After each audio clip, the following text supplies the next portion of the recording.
So welcome back, and we're going to talk about the sacral chakra now, which is on the chakra chart is the orange dot just below your belly button. Even though these look like just flat dots in your body, be aware that they're multi-dimensional, three-dimensional, more than that. But they sit within your body. They're not just like this dot on the tummy area. So the sacral chakra is all about our relationships, the energy of our relationships, our creativity and our sexuality. And it's really interesting when I'm teaching in class sometimes to help you understand what I mean by the energy of relationships. Because if I'm teaching in class and people join the class and they know each other, whether that's partners, sisters, really close friends, what will inevitably happen throughout the course is that when I ask questions or I speak to one of them, sometimes they defer to each other before they answer, or perhaps they will not even answer the question and the other person will. So it's really interesting. So it's this whole energy of the identity of who you are in relation to someone else. Because if they're there on their own, they wouldn't do that, because there wouldn't be anyone there to do that with. So they have this relationship, this energy. So it's like the energy of you and the person, but there's this energy of the relationship as well, and that's what sits in the sacral chakra. Okay? And it's important for us to realise that we change our behaviour and our thoughts and our feelings because we've got that relationship. And it comes from the energy of the family that we were born into, so the mother, the father, any siblings, really close friends, our own children as well. All that energy is sitting in the sacral chakra. And any thoughts and feelings we have about those relationships sit there as well. And it's really important for when we're teaching meditation because it holds a lot of creative energy, and that comes through as sexual energy when we're adults. But when we're children, it's and it can be also when we're adults too, it's a very creative, playful, spontaneous energy. And to be perfectly honest with you, whether it's at school or home, we tend to have that energy, that spontaneity, educated out of us, taught out of us, parented out of us. And that's no criticism of anyone who's brought you up. It's just an observation, because it's happened to me. It's this whole sense of the logic is more important than the creativity, and it comes through in a lot of the work that goes on in schools, unfortunately. Not all schools, but quite a lot of schools. And what's important about this creativity is that it fuels our imagination, it fuels the intuitive, the creativity of producing something new. So although I'm talking about individual energy centres here, I want you to realise they all work together, so they work in partnership with each other. So if we can't allow ourselves to be creative, we can't allow ourselves to be spontaneous.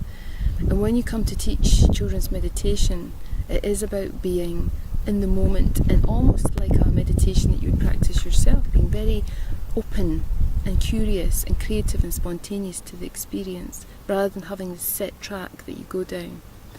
And it's one of the reasons why I don't really want to give you scripts, although there are some scripts in the Calm Kids book.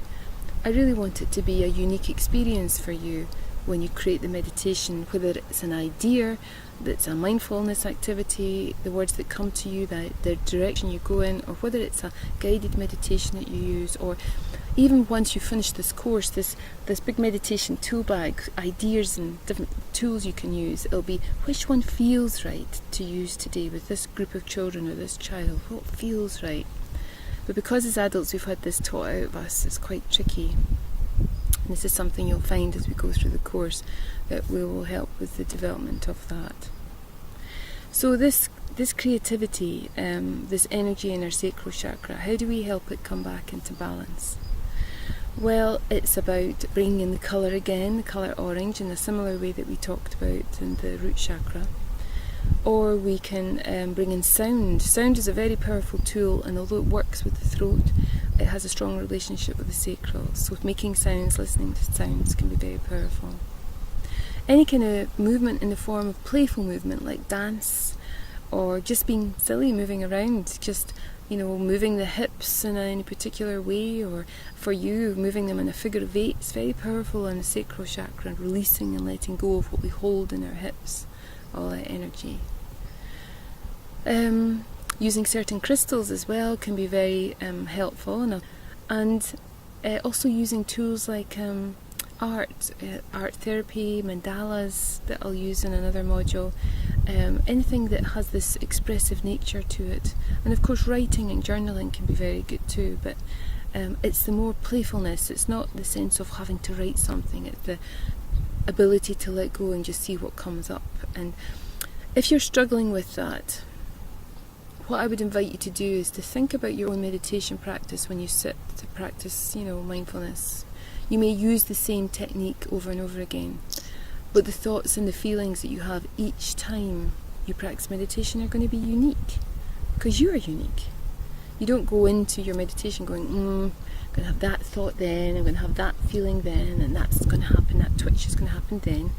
You have absolutely no idea. You just wait to see what happens, and you observe it, and you let it go, or breathe it in, whatever you do.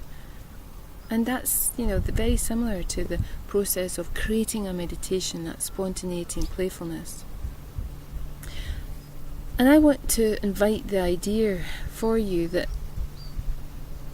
when you came on this course, you had this idea that this was all about learning these skills to teach young people meditation.